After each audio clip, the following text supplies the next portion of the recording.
మరొకరు success story చూద్దాం. శ్రీకాంత్ తులసి తోట్లవల్లూరు, కృష్ణా జిల్లానే కదా, ఉయ్యూరు దగ్గర కదా, తోట్లవల్లూరు నుంచి వచ్చారు శ్రీకాంత్ గారు, తులసి గారు. వీరు కూడా చాలా చోట్ల ట్రై చేశారండి. పెళ్ళయ్యి 4 సంవత్సరాలు అయిపోయింది, పిల్లలు పుట్టట్లేదు, ఏమిటి మేడం అని ఎక్కడికి వెళ్తా వాళ్ళు చెప్పింది ఏంటంటే 2 ట్యూబులు బ్లాక్, 2 ట్యూబులు బ్లాక్ కాబట్టి ఐవీఎఫ్కి పొండి అన్నారు. అలా కాదు మేడం, 2 ట్యూబులు బ్లాక్ కాదు, మాకు పెళ్ళైన కొత్తలో ఒకసారి ప్రెగ్నెన్సీ వచ్చింది, మరి ఆ బిడ్డ కూడా 2021లో పుట్టింది అని చెప్పారు. అయినా కూడా మళ్ళీ బ్లాక్ ఏంటి మేడం, మాకు ఆల్రెడీ ఒక బిడ్డ పుట్టిందంటే ట్యూబులు ఓపెన్ ఉన్నట్టే కదా లెక్క, మరలా ఎలా బ్లాక్ అయినాయి అంటే ఏమో మాకేం తెలుసు, ట్యూబులు 2 మూసుకుపోయినాయి కాబట్టి ఇక మీకు ఉన్నది ఒకటే గతి, రామాపతి సీతాపతి చెప్పే గతి అన్నట్టు ఐవీఎఫ్ఏ వాళ్ళప్పో ఐవీఎఫ్ఏ అన్నారు. ఒక అప్పేమో 2 లక్షలు పెట్టి రమ్మంది, ఒక అప్పేమో 3 లక్షలు పెట్టి రమ్మంది, ఒక అప్పేమో నీకు డిస్కౌంట్ ఇస్తాను 50,000 తొందరగా మేలుకోరా నన్నో అంది. మొత్తానికి రేట్లు మారుతున్నాయి కానీ ఐవీఎఫ్ మారట్లేదు. ఇదేంట్రా భగవంతుడా, మనం మామూలుగానే న్యాచురల్గానే ప్రెగ్నెంట్ తెచ్చుకున్నాము, మధ్యలో ఈ ట్యూబ్ మూసుకుపోవడం ఏంటి, ఇది ఓపెన్ అవ్వకపోవడం ఏంటి, నెల 3 లక్షలు 2 లక్షలు కట్టడం ఏంటి, మరి బిడ్డ వస్తుందనే గ్యారంటీ ఇవ్వట్లేదు, ప్రతి నెల 2 లక్షలు పెట్టాలంటే మరి మా ఊర్లో ఆస్తులన్నీ తాకట్టు పెట్టాలా ఏంటి అని ఆయన ఆలోచిస్తూ న్యాచురల్గా ప్రెగ్నెన్సీ తెచ్చుకునే మార్గం ఏంటని వెతుక్కుంటూ యూట్యూబ్లో చూసి మన దగ్గరికి వస్తే, మన దగ్గర ఎన్ని రోజుల్లో వచ్చిందండి ప్రెగ్నెన్సీ? 5 మంత్స్లో ప్రెగ్నెన్సీ వచ్చింది న్యాచురల్గా. ట్యూబ్ బ్లాక్ ఏమైంది, ఏకాద్రికి వెళ్ళింది, బస్ ఎక్కి ట్రావెలింగ్కి వెళ్ళింది, ట్యూబ్ బ్లాక్ ఎలా పోయింది? ఒకరు కాదు, ఇద్దరు కాదు, 3 చెప్పారు ట్యూబ్లు బ్లాక్. కొంతమంది అయితే అసలు నా దగ్గర టెస్ట్కే రాకు, ఆల్రెడీ బ్లాక్ అంటే మళ్ళీ టెస్ట్ కొత్త పెట్టి ఎండగా నీకు పిచ్చారురా, ఒకసారి బ్లాక్ అయితే ఓపెన్ అవ్వు, ఎందుకు వస్తున్నావు మళ్ళీ మళ్ళీ డబ్బులు ఎక్కువ ఉన్నాయి నీకు అందావిడ. మరి అలాంటిది ట్యూబే ఓపెన్ అయిపోయి ప్రెగ్నెన్సీ ఎలా వచ్చింది? వచ్చింది ఈయనకి కాదు, అలా ఆవిడికి. అంటే అలా ఆవిడ ట్యూబే కదా ఓపెన్ అయింది. ఎలా చెప్పాలి మీరు? డాక్టర్ వైఎస్ బాబు మ్యాజిక్ ఫార్ములా ఎలా మీ జీవితాన్ని మ్యాజిక్ చేసింది? జీవితంలో ఒక్క బిడ్డ కూడా పుట్టని వాళ్ళకి 2 ట్యూబులు మూసుకుపోయినాయి అని జీవితాంతం చెప్పించుకున్న వాళ్ళకు కూడా ట్యూబులు ఓపెన్ అయిపోయి ప్రెగ్నెన్సీ వచ్చింది. ఇది ఇంకా ఈజీ, ఆల్రెడీ ఒక బిడ్డ పుట్టినోళ్ళు వీళ్ళకి ఇంకా ఈజీ. అసలు జీవితంలో బిడ్డనే చూడనోళ్ళు, ఒక ట్యూబే ఉన్నవాళ్ళు, ఒక ట్యూబ్ లేక అసలు ఒక ట్యూబే ఉన్నవాళ్ళు, ఆ ఉన్న ట్యూబ్ కూడా బ్లాక్ అయిపోయిందని చెప్పించుకున్న వాళ్ళు అందరూ ప్రెగ్నెంట్ అయ్యారు డాక్టర్ వైఎస్ బాబు మ్యాజిక్ ఫార్ములాతో. ఐవీఎఫ్ లేకుండా, ఆపరేషన్ లేకుండా, జస్ట్ మందులతో. అలాంటి వేల మంది సక్సెస్ జంటల్లో ఈరోజు శ్రీకాంత్ గారు, తులసి గారు చేరారు. వారి మాటల్లో విందాం అసలు ఏం జరిగింది, వాళ్ళు అక్కడ ఏమి చేశారు, మిగతా డాక్టర్లు ఈయనకి ఏమైంది అనేది, ఈ 5 నెలలు ఏమేం మందులు వాడారు మన దగ్గర, ఎలా స్టెప్పుల వారీగా మనం ఆ ప్రాబ్లంని సాల్వ్ చేశాము అనేది వారి మాటల్లో విందాం. ముందుగా సార్ మీకు thank you so much sir. మాది తోట్లవల్లూరు అండి. ఫస్ట్ మాకు ఒక పాప ఉంది. పాప ఉన్న తర్వాత ఒక 1.5 ఇయర్ తర్వాత పాపకి హార్ట్ ప్రాబ్లం అయ్యి పాప చనిపోయింది. కొంచెం డిప్రెషన్లోకి వెళ్ళిన తర్వాత మేము మామూలుగా ఇక పిల్లలకు ప్లాన్ చేద్దామని చెప్పేసి ప్లాన్ చేస్తూ ఉన్న టైంలో పిల్లలకు కలగడానికి చాలా టైం పడుతుంది. ఏంటి ఇలా టైం పడుతుంది ఏంటని చెప్పేసి హాస్పిటల్కి, మన విజయవాడలోనే పెద్ద హాస్పిటల్కి వెళ్ళాము. వెళ్తే వాళ్ళు హెచ్హెచ్జి స్కాన్ చేయాలని చెప్పేసి స్కాన్ చేశారు. స్కాన్ చేసిన తర్వాత మీకు 2 ట్యూబ్లు బ్లాక్ అయిపోయింది, పిల్లలు పుట్టాలంటే మీకు కష్టమే, డైరెక్ట్గా మీరు టైం ఇప్పటికే చాలా టైం వేస్ట్ అయిపోయింది, మీకు ఐవీఎఫ్కి వెళ్ళిపోండి అని చెప్పేసి వాళ్ళు సజెషన్ చేశారు. ఎంత అవుతుంది ఏంటి అండి అంటే కనుక వాళ్ళు 3 లక్షల దాకా అవుతుంది, మళ్ళీ ట్యాబ్లెట్స్ సపరేట్గానే మీరు కొనుక్కోవాలి, ఇక్కడ రూమ్ బిల్లు కానీ అవి కూడా మీరు సపరేట్గానే ఉంటుంది, మేము చేసినందుకు మాత్రం 3 లక్షలు అవుతుంది, కానీ గ్యారంటీ మాత్రం 50% ఛాన్సెస్ వరకే అని చెప్పారండి. 50% అంటే మనం 2 ఐవీఎఫ్లకు డబ్బులు కడితే 100% ఇచ్చేస్తారా? అలా చెప్పలేదు సార్, అది లేదు, ఆరైనా పోవచ్చు, ఉండొచ్చు, ఎక్కడ 50% మనకు తెలియదే కదా. అలా చెప్పారండి. చెప్పిన తర్వాత ఇక అట్లా కాదని ఇప్పుడు అమౌంట్ అంటే కష్టము, ఏమైనా ట్యాబ్లెట్స్ ద్వారా ఏమైనా అవుతా అంటే ట్యాబ్లెట్స్ ద్వారా అయితే ఏమి అవ్వదని చెప్పేసి వాళ్ళు చేతులు ఎత్తేసారు. సరే అని చెప్పేసి ఇక దగ్గరలోనే ఇక్కడ పెద్ద హాస్పిటల్, ఇంకో హాస్పిటల్కి వెళ్తే వాళ్ళు 5 మంత్స్ గ్యారంటీకి మేము ట్యూబ్లో వచ్చినా, ఏం బ్లాక్ వచ్చినా, ఏం వచ్చినా కానీ మేము చేయగలుగుతాము, ఈ ట్యాబ్లెట్స్ 5 మంత్స్ మాత్రం మీరు ఖచ్చితంగా వాడండి, చేయండి అని చెప్పేసి చెప్పారు. సరే మేడం గారు ఎంత గట్టిగా చెప్తున్నారు కదా అని చెప్పేసి అని ఈ హెచ్ఎస్జీ స్కానింగ్ అన్నీ చూపించిన తర్వాత ఆవిడ కూడా 5 మంత్స్ ట్యాబ్లెట్స్ వాడామండి. మళ్ళీ 6th మంత్ కూడా మేడం దగ్గరికి వెళ్ళిన తర్వాత, మేడం ఇట్లా 5 మంత్స్ అయిపోయిందండి, మరి ఇంకా ప్రెగ్నెన్సీ రాలేదంటే, 5 మంత్స్ వాడారు కదా, ఇంకా మీరు ట్రై చేస్తా ఉండండి, అది మెల్లమెల్లగా వస్తుంది చేస్తా అని చెప్పి వాళ్ళు కూడా మాకున్న టైం ఎక్కువ వేస్ట్ చేశారనమాట. ఇక లాగమం లేదులే అని చెప్పేసి అని రాజమండ్రి వెళ్ళామండి సార్, తెలిసింది వాళ్ళ ద్వారా. రాజమండ్రి వెళ్తే వాళ్ళు కూడా ఈ స్కానింగ్ రిపోర్ట్లు అన్నీ చూసి కూడా వాళ్ళు కూడా ఏమన్నారంటే డైరెక్ట్గా ఐవీఎఫ్కి వెళ్ళిపోవాల్సింది, ఇక్కడ ట్యాబ్లెట్ల ద్వారా ఎక్కడ ఓపెన్ అవ్వ, ఇక్కడనే కాదు ఏ డాక్టర్ వల్ల కూడా కాదని చెప్పేసి వాళ్ళు కూడా చెప్పడం జరిగిందనమాట. ఇక యూట్యూబ్లో ఇంకా ఎక్కడైనా వేరే డాక్టర్ గారు ఏమైనా ఉన్నారో ఏంటని చెప్పేసి మొత్తం సెర్చ్ చేస్తూ ఉంటే అప్పుడు డాక్టర్ గారి వీడియో బయటకు వచ్చిందండి. ఇట్లా డాక్టర్ గారి దగ్గరికి వచ్చిన వాళ్ళందరూ సక్సెస్ వీడియోస్ అన్నీ చూస్తూ ఉండగా మాకు కూడా ఒక నమ్మకం, విశ్వాసం అనేది ఏర్పడింది అనమాట. ఇక ఆ వీడియో చూసి తర్వాత మేము వెంటనే బయలుదేరి డాక్టర్ గారి దగ్గరికి రావడం అనేది జరిగింది. 2 months క్రిములకి ఇచ్చారు, మరలా 2 months హార్మోన్స్కి ఇచ్చారు. మళ్ళీ 5th month మేము వచ్చినప్పుడు ట్యూబ్లు క్లీన్ చేయాలని చెప్పేసి అని ట్యూబ్లు వాష్ కూడా చేశారండి. వాష్ చేసిన తర్వాత ఇక ట్యాబ్లెట్స్ ఇచ్చారు. ఆ ట్యాబ్లెట్స్ వేసుకున్న తర్వాత మళ్ళీ నెక్స్ట్ మంత్కి మాకు కన్ఫర్మ్ అయింది. 5 నెలలు పట్టింది. 5 నెలలు పట్టింది సార్. ఫస్ట్ 2 నెలలు క్రిములకు వాడినా కూడా మీకు ప్రెగ్నెన్సీ రాలేదు సార్. చాలా మందికి వస్తాయి. అవును సార్. ట్యూబులు 2 బ్లాక్ ఉన్నా మందులు వాడుతుండగానే ప్రెగ్నెంట్ అయిపోతారు అవును సార్. ఫస్ట్ 2 monthsకే. అవును సార్. అది అవ్వకపోతే నెక్స్ట్ హార్మోన్లకి 2 months వాడిస్తాం, భర్తకు విడిగా భార్యకి విడిగా. ఫస్ట్ 2 months వాడేది ఇద్దరికి సేమ్ మెడిసిన్ వస్తుంది, ఏది వాడినా. భర్త ఏది వాడితే భార్య అదే వాడుతూ ఉంటుంది. తర్వాత 2 నెలలు మీది వేరు ఆవిడది వేరు, ఎవరి మందులు వాళ్ళు మారుతాయి. 4 నెలలు కోర్సు ఇచ్చాం. కాకపోతే ఇక్కడ నీకు అర్థం కానిది, నీలో నేను అడగాల్సింది ఏంటంటే, ట్యూబుల బ్లాక్ మీ ఆవిడికి కదా, నీకు నేను ఎందుకు మందులు ఇచ్చాను, నువ్వు నన్ను పిచ్చ డాక్టర్ అని ఎందుకు అనుకోలేదు? అంటే ఎవరు కూడా ఈ ఫార్ములా అనేది ఎవరు కూడా చెప్పలేదండి సార్. ఏంటంటే అప్పుడు మేము వచ్చిన కొత్తలో గంట కూర్చోబెట్టి చెప్పిన విషయం ఏంటంటే, భర్తలో కూడా ఉన్న క్రిములు కూడా భార్య వాడుతూ ఉంటే భార్యలో కూడా మరలా చేరొచ్చు, అందుకని చెప్పి ఇద్దరిలో ఆ క్రిములు అనేది పూర్తిగా పోవాలంటే ఇద్దరు వాడితేనే మరలా క్రిములు అనేది రావు, ప్రెగ్నెన్సీ అయ్యే ఛాన్స్ ఉంటుందని చెప్పి సార్ ఆ ఫార్ములా మాకు చెప్పి వివరించడం వల్ల మేము ఆ ప్లాన్లోకి వెళ్ళాము. అంటే వెంట్రుక అంత ఉండే ట్యూబ్ లోపలికి క్రిమి చేరితే, పొక్కు వస్తే, గడ్డ వస్తే ట్యూబ్ బ్లాక్ అయిపోద్ది, పిల్లలు పుట్టరు. మరి అలాంటప్పుడు ఆ క్రిమి గుర్తించాము, దాన్ని భార్య నుంచి తొలగించి వదిలేస్తే నో ప్రాబ్లం.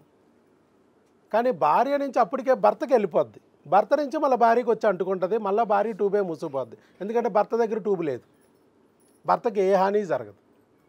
భర్త రిజర్వాయర్, భార్య నుంచి అంటించుకుంటాడు, మళ్ళీ తిరిగి భార్యకి అంటించేస్తాడు అంతే. ఒకవేళ భర్తకి ఏమన్నా ఫ్యామిలీ నెంబర్ 2, ఫ్యామిలీ నెంబర్ 3 ఉన్నాయనుకో, వాళ్ళ ట్యూబులు కూడా బ్లాక్ అయిపోతాయి, అవుట్. వాళ్ళ మొగుళ్ళు కూడా అప్రతాండ్రిక. చూసారా ఎక్కడ తేడా వచ్చిందో? ఇది క్రిమి అన్నాం, ప్రపంచంలో ఎవరూ చెప్పలే పాపం వాళ్ళకి, ఎవరూ చెప్పలే. క్రిమి చక్కగా కూర్చోబెట్టి చెప్పా, అమ్మ భార్యకి సమస్య అయినా ఇది క్రిమి, ఏదో అనుకోకుండా ఆ క్రిమి అనేది భార్య ఒంట్లో చేరింది, భర్తకు అంటుకుపోద్ది, భర్త నుంచి మళ్ళీ భార్యకి అంటుకుపోద్ది. కరోనా అనేది సపోజు భర్తకు వచ్చింది పొద్దున్నే, రాత్రి లేచేటప్పటికల్లా భార్యకి అంటుకుపోద్ది. ఒకవేళ భార్యకి వచ్చింది అనుకున్నాం పొద్దున్నే, రాత్రి లేచేటప్పటికల్లా భర్తకు అంటుకుపోద్ది. ఎవరు అంటించుకున్నారు ఇందుట్లో? ఎవరైనా కావాలని కోరుకుని అంటించుకున్నారా? ఎవరికి లేదు. అది నీటి ద్వారా రావచ్చు, గాలి ద్వారా రావచ్చు, ఆహారం ద్వారా రావచ్చు. ఒకరికి వస్తే ఇంకొకరికి ఫ్రీ 1+1 ఆఫర్లో వచ్చేస్తుంది. ఇక్కడ కూడా అదే చెప్పా. ఇక్కడ భర్త తప్పు చేశాడా, భార్య తప్పు చేశాడా అనేది మ్యాటరే కాదు, ఎవరూ తప్పు చేయలే. మధ్యలో క్రిములు వచ్చి పడినాయి, 5-6 క్రిములు ఒంట్లోకి వచ్చినాయి. అది భార్య ఒంట్లోకి వచ్చినాయి, ట్యూబులు మూసేసినాయి. ఒకవేళ భర్త ఒంట్లోకి వస్తే వీరేకణాలు నాశనం చేస్తాయి. ఎవరిదైనా జరగచ్చు డ్యామేజ్. ఇప్పుడు భర్తది ప్రాబ్లం అని భార్య తిట్టి, భార్యది ప్రాబ్లం అని భర్త తిట్టి, వీళ్ళిద్దరూ కొట్టుకుంటూ విడిపోయి విడాకులు తీసుకుంటే పిల్లలు పుడతారా? మరేం చేయాలి? వీళ్ళిద్దరినీ డ్యామేజ్ చేస్తున్నాడు ఎవడు? క్రిమిగాడు. అన్నీ ఉన్న అల్లులోటో శనిలాగా ఈ క్రిమిగాడు వచ్చి డ్యామేజ్ చేస్తున్నాడు. అది భర్తను చేస్తూ ఉండొచ్చు, లేదా భార్యను చేస్తూ ఉండొచ్చు. క్రిమిగాడిని గుర్తించి భర్త నుంచి భార్యకి, భార్య నుంచి భర్తకి అంటుకుపోయి ఉంటాయి కాబట్టి ఇద్దరు ఒంట్లో నుంచి క్రిముల బురదని కడిగేస్తే ఆయన వీర్యకణం బాగుపడిద్ది, ఇటు ట్యూబు ఓపెన్ అయిపోద్ది. వెంట్రుక అంత ఉన్న ట్యూబ్ లోపలికి పొక్కు రావడం వల్ల, ఆ గడ్డ రావడం వల్ల మరి ట్యూబ్ మూసుకుపోయింది కాబట్టి, అంతకుముందు బాగున్న ట్యూబే కదా, మరి ఇప్పుడు మూసుకుపోయింది కాబట్టి ఆ ఏ క్రిమి వచ్చింది ఏ క్రిమి ఇలా చేసింది అనేది గుర్తించి ఆ క్రిమికి మందు భర్త భార్య ఇద్దరికి పెట్టాం. ఇద్దరు ఒంట్లో నుంచి క్రిమిని తుడిచి పారేసాం. ఎప్పుడైతే క్రిమి పోయిందో, క్రిమి చచ్చిందో, గడ్డ అణిగిపోయింది, ట్యూబ్ ఓపెన్ అయిపోయింది, ప్రెగ్నెన్సీ షురూ అయిపోయింది. అర్థమైందా? ఎంత సింపుల్. కాకపోతే వీళ్ళకి ఏమైందంటే ఫస్ట్ 4 నెలల్లోనే ప్రెగ్నెన్సీ వచ్చేసేది రాలా. అంటే క్రిములు మేము మందులు పెట్టినప్పుడు క్రిములు చచ్చాయి, కానీ కళేబరాలు అడ్డం పడ్డాయి వాళ్ళకి. అందుకే సెలైన్ ద్వారా ట్యూబుల్ని వాష్ చేసాం 4 months తర్వాత. మరి ప్రెగ్నెన్సీ రాలేదు కదా. అందుకే ఆ సెలైన్ ద్వారా ట్యూబుల్ని వాష్ చేసాం. ఎంత ఖర్చు అయిందా అంటే సెలైన్ వాష్కి? 2000 రూపాయలు. 2 నిమిషాల్లో క్లీన్ చేసేస్తారు మన లేడీ డాక్టర్స్. కుట్టుందా? కోతుందా? రక్తపు చొక్కొచ్చిందా? మత్తేమన్నా ఇచ్చామా? ఏమీ లేదు. నోట్లో సెలైన్ నీళ్ళు పోసుకుని మింగు అంటే మింగామనుకో గొంతు తెరుచుకుని ఉంది అర్థం, మింగలేకపోయామనుకో గొంతు పుడిగిపోయిందని అర్థం. అయిపోయింది. మింగటంలో నొప్పి ఏమైనా వస్తుందా? ఎంత సింపుల్. గర్భసంచిలోకి సెలైన్ పంపిస్తారు. అది ట్యూబుల్లోకి వెళ్ళి ట్యూబుల్లో ఉన్న మడ్డి మశానాన్ని ఆ క్రిముల కలేబరాలను అది క్లీన్ చేసుకుంటూ పోద్ది. చక్కగా ట్యూబును ఓపెన్ చేస్తుంది. ఆవిడ ప్రెగ్నెన్సీ ఆవిడకి వచ్చేస్తుంది. వీరికన్నా లోపలికి వెళ్ళగలిగే దారి వచ్చేస్తుంది. అదే జరిగింది. ఆ ట్యూబులు క్లీన్ చేసి మందులు ఇచ్చి పంపించాము. అంతే, నెక్స్ట్ మంత్ కల్లా ప్రెగ్నెన్సీ వచ్చేసి 2 ట్యూబులు బ్లాక్ అయినా కూడా ప్రెగ్నెన్సీ తెచ్చుకున్నారు కొన్ని వేల మంది మన దగ్గర. ఐవీఎఫ్ లేకోకుండా, ఆపరేషన్ లేకుండా. మిగతా డాక్టర్లు అందరూ ఆపరేషన్ చేస్తున్నా కూడా నో గ్యారంటీ అంటున్నారు. ఖచ్చితంగా ఐవీఎఫ్కి వెళ్ళాల్సిందే అంటున్నారు. ఐవీఎఫ్కి వెళ్ళినా కూడా ప్రెగ్నెన్సీ వస్తుందని గ్యారంటీ ఇవ్వం. ట్యూబుల్లో రావచ్చు, ట్యూబుని తీసేయాల్సి వస్తుంది అని కూడా చెప్తున్నారు. ఒకవేళ ట్యూబుల్లో రాకపోయినా అబార్షన్ కావచ్చు, మేము గ్యారంటీ ఇవ్వం. అసలు ప్రెగ్నెన్సీయే రాకపోవచ్చు, మీకు ఇష్టమైతే చేయించుకోండి, లేకపోతే లేదు పొండి అంటాం. ఏ డాక్టర్ అయినా ఇదే చెప్పినప్పుడు ఇంకేదో డాక్టర్ దగ్గర చేయించుకోక తప్పదు కదా. బిడ్డ కావాలనే కోరిక ఉన్నప్పుడు అందరూ ఇదే డాక్టర్లు అందరూ ఇదే మాట చెప్తున్నప్పుడు ఏదో డాక్టర్కి ఆ 2 లక్షలు 3 లక్షలు ఇవ్వక తప్పదు. ఎవరు ఇస్తే ఆడ అదృష్టం పండినట్టు లెక్క. అంతే, నీ అదృష్టం అయితే అక్కడే ఉంటుంది, నీకు మారదు జీవితం. అందుకనే మనం చెప్పాం, ఈ క్రిముల్ని గుర్తించండి. ప్రపంచంలో ఏ డాక్టరు చెప్పకపోయినా నేను చెప్తున్నాను. C10, U10, T5 25 రకాల క్రిములు ఉన్నాయి. మన ప్రెగ్నెన్సీ రాకోకుండా అడ్డుపట్టడానికి ప్రధాన కారణాలు ఇవే. వీటిని గుర్తించి వీటిని ఇద్దరూ తొలగించుకోండి, మీ ప్రెగ్నెన్సీలు వస్తాయి. 6 ఐవీఎఫ్లు పోయినా ప్రెగ్నెన్సీ తెప్పించాం. డోనార్కి వెళ్ళిన వాళ్ళకి కూడా న్యాచురల్గా వాళ్ళ కణాలతో ప్రెగ్నెన్సీ తెప్పించాం, వాళ్ళ అండాలతో ప్రెగ్నెన్సీ తెప్పించాం. ట్యూబులు 2 మూసుకుపోయిన వాళ్ళకి కూడా ట్యూబులు ఓపెన్ చేసి న్యాచురల్గా ప్రెగ్నెన్సీ తెప్పించాం. పీసీఓడీలుండి సంవత్సరానికి నెలలు రాని వాళ్ళకి కూడా 2-3 నెలల్లోనే నెలలు రప్పించడమే కాదు, ఏకంగా ప్రెగ్నెన్సీయే రప్పించాం. వెరికోజీలు ఉన్నా కూడా ఆపరేషన్ లేకోకుండా ప్రెగ్నెన్సీ తెప్పించాం. ఇవన్నీ ఎలా సాధ్యమైంది? వీటన్నిటికీ కారణమైంది క్రిమి కాబట్టి క్రిమిని తొలగించాం, ప్రెగ్నెన్సీ తెప్పించాం. Ovarian cyst, chocolate cyst, haemorrhagic cyst, ఫైబ్రాయిడ్లు, పాలిపులు, ఎండోమెట్రియోసిస్లు, ఎడినోమయోసిస్లు, ఇవన్నీ కూడా క్రిముల వల్ల వచ్చిన చీముగడ్డలు లేదా హార్మోన్ల సెగ వల్ల వచ్చిన సెగ్గడ్డలు. హార్మోన్ల సెగను తగ్గించాలి లేదా క్రిములను తొలగించాలి, మీ బిడ్డ మీకు వస్తుంది అని చెప్పా. బిడ్డొస్తే గడ్డలు ఆటోమేటిక్గా అణిగిపోతాయి అన్న.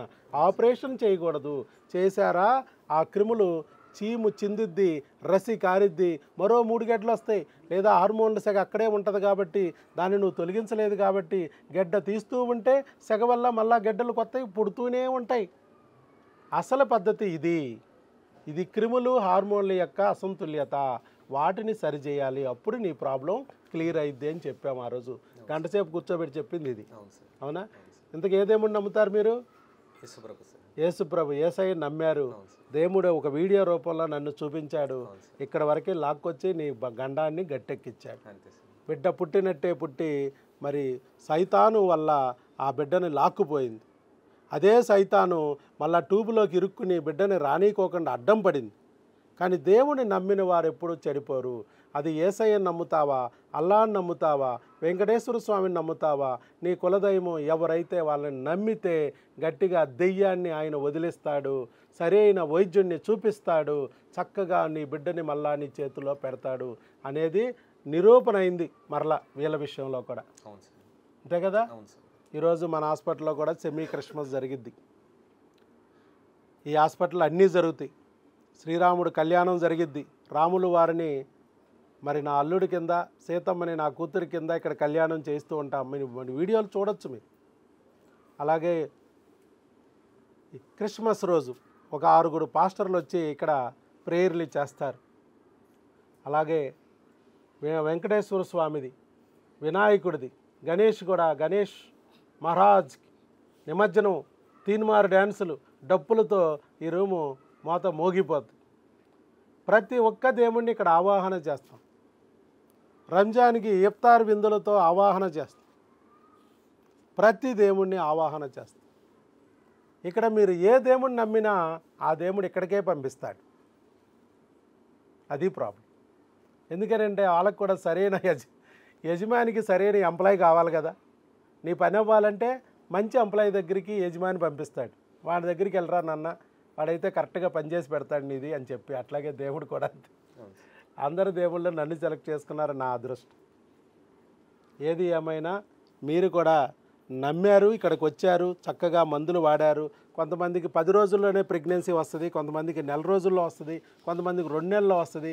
మాకు 5 నెలలు అయినా ఈయన రాలేదేంటి, ఇవ్వలేదేంటి అని నా మీద అలిగి పారిపోకోకుండా నా దగ్గర నమ్మి నిలబడ్డాడు. నిలబడినందుకు లేట్ అయిందేమో కానీ ప్రెగ్నెన్సీ వచ్చి తీరింది. చూశారుగా, లేట్ అవ్వచ్చు. ఎవరి శరీర తత్వాన్ని బట్టి, మందులకు వాళ్ళ బాడీ రెస్పాండ్ అయ్యే విధానాన్ని బట్టి 1 నెల అటు ఇటు అవ్వచ్చు, కానీ మరి ఫలితం అయితే రాకుండా పోదు అనేది నిరూపణ జరిగింది. ఈరోజు శ్రీకాంత్ గారు, తులసి గారు కూడా అలాగే నిరూపణ చేశారు. చేయటమే కాకుండా ట్యూబులు మూసుకుపోయినా ఇట్లా మేము ప్రెగ్నెన్సీ పొందాము, మాలాగా మీరు కూడా ఇట్లా ఇబ్బంది పడద్దు, ఐవీఎఫ్లకు వెళ్ళాల్సిన అవసరం లేదు, ఆపరేషన్లు జోలికి వెళ్ళాల్సిన పనే లేదు, చక్కగా న్యాచురల్గా మేము ప్రెగ్నెన్సీ తెచ్చుకున్నామని ముందుకొచ్చి వీడియో ఇచ్చినందుకు ఆయన గట్టిగా చప్పట్లతో అభినందనలు తెలియజేద్దాం. ఆల్ ది బెస్ట్ అండి. God bless you. శీఘ్రమేవ సుపుత్ర సుపుత్రిక ప్రాప్తిరస్తు. May God bless you. Right.